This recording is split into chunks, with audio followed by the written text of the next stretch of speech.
नमस्कार, उत्तराखंड समाचार में आपका स्वागत है। मैं हूं स्मृति उनियाल। सबसे पहले मुख्य समाचार।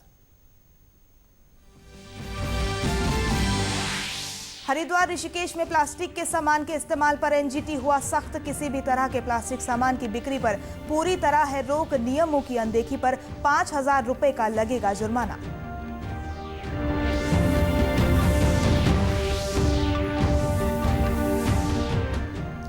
सिडकुल में वित्तीय अनियमितता की होगी जांच। मुख्यमंत्री ने मुख्य सचिव को दिए जांच कमेटी बनाने के आदेश। कहा, भ्रष्टाचार किसी भी सूरत में नहीं होगा बर्दाश्त।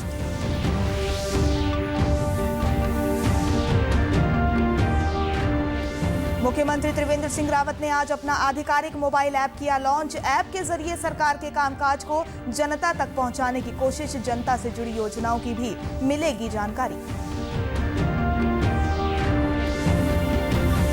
और केदारनाथ में लगातार बर्फबारी से पुनर्निर्माण कार्य हो रहा प्रभावित। रास्तों पर 2.5 फीट से भी अधिक जमी बर्फ को हटाने का काम जारी। मौसम अनुकूल होते ही फिर शुरू होगा निर्माण कार्य। अब खबरें विस्तार से।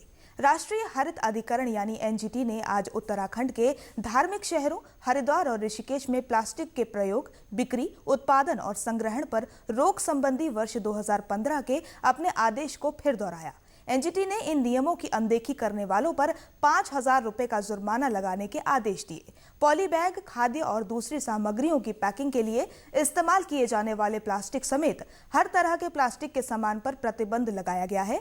एनजीटी के अध्यक्ष न्यायमूर्ति स्वतंत्र कुमार की अध्यक्षता वाली पीठ ने जुलाई और दिसंबर 2015 में गंगा के तटों पर दयनीय हालत पर चिंता जताई थी और अधिकारियों को फटकार लगाई थी। प्राधिकरण ने उस समय नदी को प्रदूषण मुक्त बनाने के लिए कई आदेश दिए थे। उसके बाद भी प्लास्टिक सामग्रियों का प्रयोग लगातार चलता रहा। अब एक बार फिर प्लास्टिक पर बैन लगाने का आदेश दिया गया है ताकि गंगा को प्रदूषण मुक्त बनाया जा सके। मुख्यमंत्री त्रिवेंद्र सिंह रावत ने सिडकुल में वित्तीय अनियमितताओं की जांच के आदेश दिए हैं। सिडकुल पर सितारगंज काशीपुर औद्योगिक क्षेत्र विकसित करने के नाम पर वित्तीय अनियमितता का आरोप है। आज मुख्यमंत्री ने मुख्य सचिव को जांच कमेटी बनाकर इस मामले की जांच के निर्देश दिए। सिडकुल पर प्रारंभिक जो जांच है उसमें काफी कुछ खामियां नजर आ रही हैं और इसलिए उस पर मैंने मुख्य सचिव को निर्देशित किया है कि उस पर एक जांच कमेटी बना करके और उसकी निष्पक्ष जांच कराएं। ये सिडकुल को लेकर के आज हमने ये फैसला लिया है। मुख्यमंत्री ने स्पष्ट कहा कि भ्रष्टाचार किसी भी सूरत में बर्दाश्त नहीं किया जाएगा। उनकी सरकार भ्रष्टाचार के खिलाफ जीरो टॉलरेंस की नीति के तहत काम कर रही है। शिक्षा मंत्री अरविंद पांडे ने कहा है कि जल्द ही राज्य के स्कूलों में अक्षय पात्र योजना के तहत मिड डे मील उपलब्ध कराया जाएगा। इससे भोजन की गुणवत्ता में भी सुधार आएगा। शिक्षा मंत्री ने बताया कि राज्य में एनसीईआरटी की किताबें अनिवार्य कर दी गई हैं ताकि अभिभावकों पर महंगी स्कूली किताबों का बोझ कम पड़े। मिड डे मील का अक्षय पात्र योजना द्वारा सेंट्रलाइज किचन के माध्यम से बच्चों का भोजन बन के आएगा, जिसमें कि अनियमितताएं सारी खत्म हो जाएंगी और गुणवत्ता युक्त भोजन बच्चों को मिलेगा, जिसमें सारे पौष्टिक विद्यमान मौजूद होंगे। इस टाइप के हम लोगों ने घोषणा की। जो पहले से काम चल रहा प्रदेश में एनसीईआरटी की पुस्तकें, जो पाठ्यक्रम आम गरीब आदमी को पहले 10,000 रुपये की खरीदनी पड़ती थी, वो एनसीईआरटी लागू होने के पश्चात कम से कम 1,000 रुपये से नीचे नीचे किताब आ जाएगी। जो कक्षा 2 की किताब कॉन्वेंट में बच्चों को इंग्लिश मीडियम में 2,000 की मिलती थी, वो 200 में किताबें बच्चों को मिल जाएंगी आसानी से एनसीईआरटी लागू होने के पश्चात।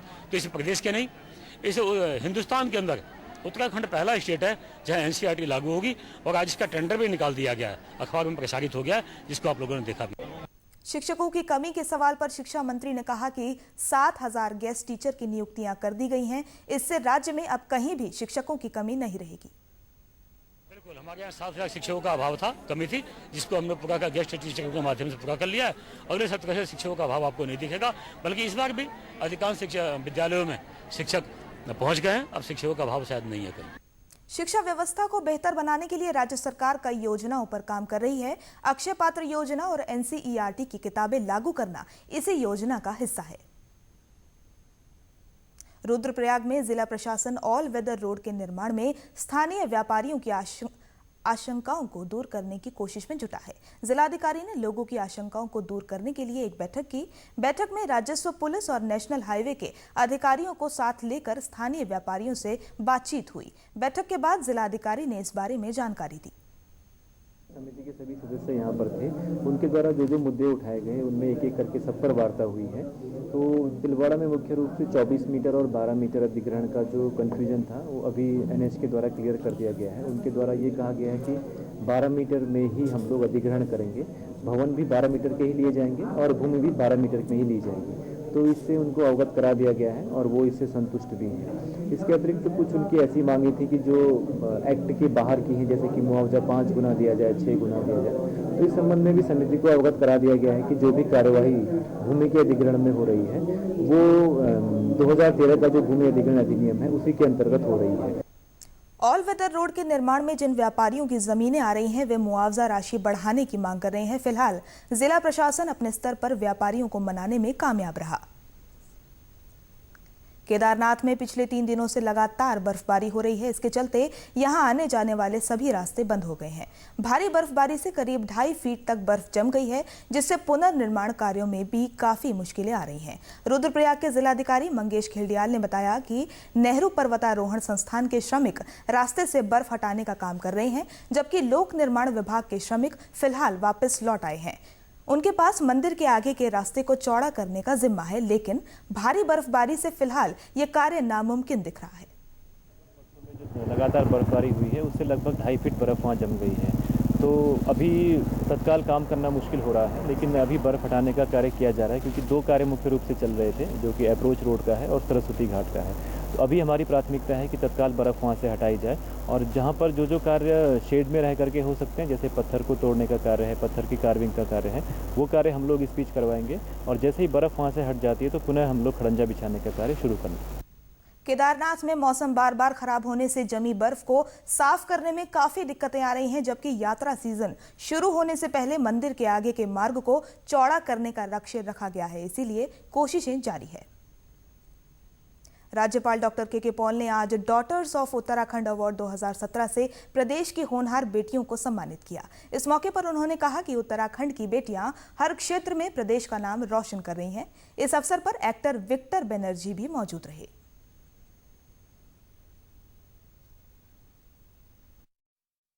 Here are the proud daughters of Uttarakhand who have done wonders in their field and taking the message to everyone that the girls are doing exceedingly well here. Women's empowerment is a very important subject as far as the state is concerned. With the advancement of the modern technology, with the advancement of the communication systems, the messages can reach, people can be aware, and even in remote areas people can be aware of what is going on in the rest of the world. They are the backbone of our culture, of our society, and our so I congratulate all the awardees today, and I hope their example is followed by generations to come. इस सम्मान समारोह में 35 ऐसी महिलाओं को सम्मानित किया गया जिन्होंने अपने अपने क्षेत्र में उत्तराखंड के नाम को आगे बढ़ाया है। पद्मश्री बसंती बिष्ट, ज्योत्सना ब्रार, राकेश धवन और वंदना शिवा जैसी हस्तियों को डॉटर्स ऑफ उत्तराखंड अवार्ड 2017 से नवाजा गया। मुझे उम्मीद है कि जो हमारी बेटियां हैं वो उनको आज उस समय अवसर नहीं थे, महिलाओं के लिए बंदिशें थी, तो हमें किसी तरह मौका मिला है तो हमने कुछ जो कुछ भी किया है आप देख रहे हैं, लेकिन मुझे उम्मीद है कि आप इससे बेहतर करेंगे। मुख्यमंत्री त्रिवेंद्र सिंह रावत ने आज अपना आधिकारिक ऐप लॉन्च किया है। ये ऐप गूगल प्ले स्टोर पर मौजूद है। इस ऐप को लाने का मकसद मुख्यमंत्री और जनता के बीच सीधा संवाद स्थापित करना है। मुख्यमंत्री ने बताया कि इस ऐप के जरिए सरकार अपने कामकाज के बारे में जनता को अवगत कराएगी। इसके साथ ही जनता से जुड़ी कल्याणकारी योजनाओं की जानकारी भी दी जाएगी। मुख्यमंत्री के रोज के कार्यक्रमों को जानने के लिए भी इस ऐप की मदद ली जा सकती है। जो ऐप है ये जनता से सीधे संवाद के लिए है। कोई सीधा अगर मुख्यमंत्री जी से अपनी बात रखना चाहता है तो अपनी बात रख सकता है। दूरस्थ क्षेत्रों में कई बार आने जाने की समस्या होती है, धन की भी दिक्कत होती है, काफ़ी खर्चा होता है और इसलिए कोई भी उत्तराखंड का नागरिक अगर अपनी बात सरकार तक पहुंचाना चाहता है तो इस ऐप के माध्यम से पहुंचा सकता है। प्रधानमंत्री नरेंद्र मोदी ने अपना इसी तरह का ऐप लॉन्च किया है। उन्हीं की तर्ज पर मुख्यमंत्री ने त्रिवेंद्र ऐप लॉन्च किया। आप इस ऐप को अपने मोबाइल फोन पर डाउनलोड कर सकते हैं। भारतीय खेल प्राधिकरण की 2 सदस्यीय टीम ने गुरुवार को पौड़ी के रांसी स्टेडियम का निरीक्षण किया। पौड़ी विधायक मुकेश कोहली के साथ भारतीय खेल प्राधिकरण की कार्यकारी निदेशक रचना गोविल और साई के क्षेत्रीय निदेशक राजेंद्र सिंह ने रांसी स्टेडियम का स्थलीय निरीक्षण किया। टीम ने खेल विभाग के साथ स्थानीय जनप्रतिनिधियों से भी बातचीत की। निरीक्षण दल ने रांसी स्टेडियम में खेल ट्रैक से लेकर वहां खिलाड़ियों के लिए जुटाई गई सुविधाओं को बारीकी से देखा। इसके अलावा यहां आवाजाही के साधन, स्कूल और ठहरने के इंतजाम के बारे में भी जानकारी ली। पौड़ी के विधायक मुकेश कोहली ने कहा कि सरकार की पूरी कोशिश है कि रांसी स्टेडियम को विकसित किया जाए ताकि पौड़ी ही नहीं बल्कि प्रदेश भर के खिलाड़ियों को बेहतर खेल मैदान मिल सके। ये रांची स्टेडियम बन के लगभग तैयार हो चुका है, तो अब वो तमाम संभावनाएं हैं कि यहाँ पर हाई एल्टीट्यूड सेंटर को स्टार्ट किया जा सके, यहाँ पे खेल को शुरू करा जा सकता है। खेल मंत्रालय भारत सरकार से, साई से दोनों निर्देशक यहाँ पे आए हैं और कल माननीय मुख्यमंत्री जी ने मुझे बुलाया था और हम और दोनों निदेशक वहाँ पे बैठे और उन्होंने विशेष रूप से इस स्टेडियम के लिए रुचि दिखाई और आज हम सब लोग इसका स्थलीय निरीक्षण करने आए हैं। साई की टीम ने दूसरी बार रांसी स्टेडियम का निरीक्षण किया है। टीम ने जानकारी ली कि किस तरह के खेल यहां आयोजित कराए जा सकते हैं। यहाँ क्या क्या टैलेंट अवेलेबल है, यहाँ किस तरह की खेल विधाएं हम कर सकते हैं, ये सारा हम आज रुक रहे हैं यहाँ पे। ये सब हम आप सबसे चर्चा करेंगे और एक कॉम्पैक्ट डिसीजन लेके हम जाएंगे यहाँ से और उसको हम अपने बड़े अधिकारियों के समक्ष प्रस्तुत करेंगे और फिर जो भी निर्णय होगा आप सबके समक्ष आएगा। वो खेलो इंडिया कार्यक्रम के तहत साई के अधिकारी खेल मैदानों का निरीक्षण कर रहे हैं। इसकी रिपोर्ट वे अपने आला अधिकारियों को देंगे, जिसके बाद इस स्टेडियम में खेलों के आयोजन को लेकर फैसला होगा। उत्तराखंड फिल्म विकास परिषद आगामी 17 जनवरी को फिल्म महोत्सव का आयोजन करने जा रहा है। राज्य में स्थानीय फिल्मों के निर्माण को प्रोत्साहन देने के साथ ही बॉलीवुड के फिल्म निर्माताओं को भी शूटिंग के लिए आकर्षित करने के उद्देश्य से इस फिल्म महोत्सव का आयोजन किया जा रहा है। फिल्म विकास परिषद के उपाध्यक्ष हेमंत पांडे ने बताया कि पिथौरागढ़ में इस समय एक फिल्म की शूटिंग चल रही है। उन्होंने उम्मीद जताई कि अगर सरकार फिल्म निर्माताओं को सुविधाएं देती है तो वे जरूर पहाड़ का रुख करेंगे। मैं सच बताऊं तो मुझे अभी मुख्यमंत्री जी से मेरी मुलाकात हुई, उन्होंने जिस तरह से इंटरेस्ट दिखाया तो मुझे उम्मीद की किरण जागी है और संभावनाएं जागी हैं, क्योंकि उन्होंने इसके लिए समय भी दिया है और जो फेस्टिवल हमारा होना है उसकी तारीख भी दे दी है 17 जनवरी की। ये हमारे लिए बड़े सौभाग्य की बात है कि उत्तराखंड में और ख़ासतौर से पिथौरागढ़ में यशराज फिल्म की शूटिंग हो रही है और यहाँ तक पहुँचना वाकई मुश्किल है, लेकिन जो पहाड़ का आदमी वो तो आ जाता है, लेकिन बाहर के लोगों के लिए सुविधाएं नहीं है। हवाई सेवा जिस दिन यहाँ हो जाएगी तो मैं तो यही कह सकता हूँ कि ये तो शुरुआत, सब्सिडी अगर यहाँ चालू हो गई और हवाई सर्विस चालू हो गई तो फिर तब मैं यहाँ लाइन लगा दूँ। उत्तराखंड फिल्म विकास परिषद द्वारा आयोजित किए जा रहे फिल्म महोत्सव से न सिर्फ बाहर के फिल्मकारों बल्कि राज्य के कलाकारों को भी एक बेहतर मंच मिलेगा। उत्तराखंड के समाचारों में बस इतना ही। चलते चलते मुख्य समाचार एक बार फिर। हरिद्वार ऋषिकेश में प्लास्टिक के सामान के इस्तेमाल पर एनजीटी हुआ सख्त। किसी भी तरह के प्लास्टिक सामान की बिक्री पर पूरी तरह है रोक। नियमों की अनदेखी पर 5,000 रुपए का लगेगा जुर्माना।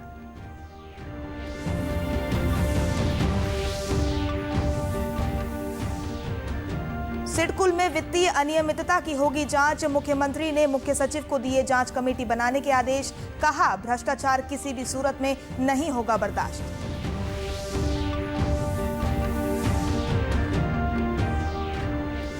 मुख्यमंत्री त्रिवेंद्र सिंह रावत ने आज अपना आधिकारिक मोबाइल ऐप किया लॉन्च। ऐप के जरिए सरकार के कामकाज को जनता तक पहुंचाने की कोशिश। जनता से जुड़ी योजनाओं की भी मिलेगी जानकारी।